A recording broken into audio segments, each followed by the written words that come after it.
Welcome back to Pinks kitchen Tamil. இன்றைக்கி நம்ம butter முறுக்கு எப்படி செய்கிறதுன்னு பார்க்க போகிறோம். இது ரொம்ப கம்மியான இன்க்ரீடியன்ஸ் வச்சு ரொம்ப ஈஸியாக பண்ணக்கூடிய ஒரு ரெசிபி. ஸோ பிகினர்ஸ் கண்டிப்பாக இந்த தீபாவளிக்கு இது ட்ரை பண்ணி பாருங்கள். இந்த ரெசிபியை பார்க்குறதுக்கு முன்னாடி இதுக்கு தேவையான பொருட்கள் என்னென்னு பார்த்துட்டு வந்துடலாம்.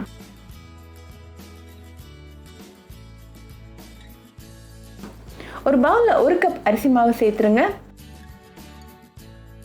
கூடவே 1/2 கப் கடலை மாவு சேர்த்துருங்க.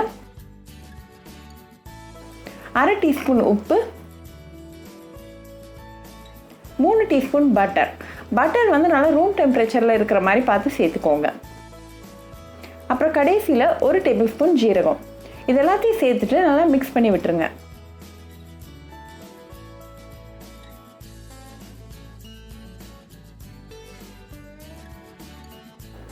இப்போ கொஞ்சமாக தண்ணி சேர்த்துட்டு நல்லா மிக்ஸ் பண்ணிடுங்க. ஒரு சப்பாத்தி மாவு கன்சிஸ்டன்சி வர வரைக்கும் நல்லா தண்ணி சேர்த்து மிக்ஸ் பண்ணி விட்டுருங்க.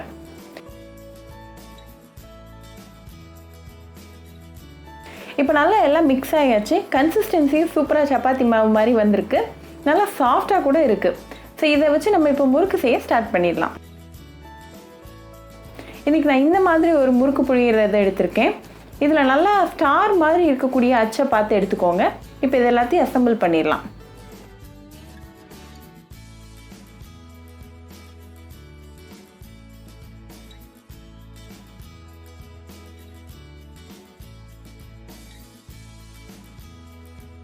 கொஞ்சம் நெய் இல்லாட்டி பட்டரை வந்து இந்த உள்ளே இருக்க போர்ஷன்ஸில் வந்து தடவி விட்டுருங்க. அப்போ தான் மாவு நல்லா ஈஸியாக வந்து கீழே போகும்.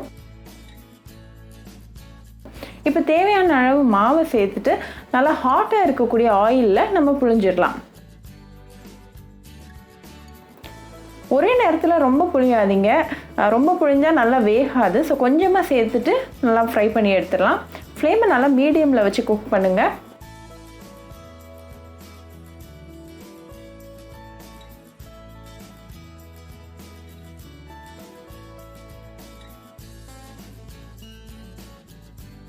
ஒன் சைடு நல்லா குக் ஆனதும் இப்போ நம்ம திருப்பி போட்டுடலாம். நெக்ஸ்ட் சைடு வேகட்டும். நெக்ஸ்ட் சைடு இப்போ நல்லா வெந்தாச்சு. பபிள்ஸ் எல்லாம் அடங்கியாச்சு. ஸோ இதை நம்ம இப்போ ரிமூவ் பண்ணிடலாம். ரொம்பவே சூப்பரான பட்டர் முறுக்கு இப்போ ரெடி ஆயாச்சு. இந்த ரெசிபியை கண்டிப்பாக இந்த தீபாவளிக்கு நீங்கள் ட்ரை பண்ணி பாருங்கள். ட்ரை பண்ணி பார்த்துட்டு எப்படி இருந்துச்சுன்னு எனக்கு கமெண்ட்ஸில் சொல்லுங்கள். இன்னொரு சூப்பரான ரெசிபியோட உங்களை வந்து பார்க்குற வரைக்கும் பாய் ஃப்ரெண்ட்ஸ். உங்களுக்கு இந்த வீடியோ பிடிச்சிருந்தா பிங்க்ஸ் கிச்சன் தமிழுக்கு லைக் பண்ணுங்கள், ஷேர் பண்ணுங்கள், கமெண்ட் பண்ணுங்கள் அண்ட் மறக்காமல் சப்ஸ்கிரைப் பண்ணுங்கள்.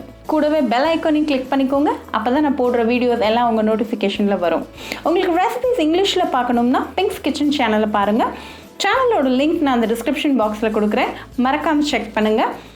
இன்னொரு இன்ட்ரெஸ்டிங்கான ரெசிபியோட உங்களை பார்க்க வர வரைக்கும் பாய் ஃப்ரெண்ட்ஸ்.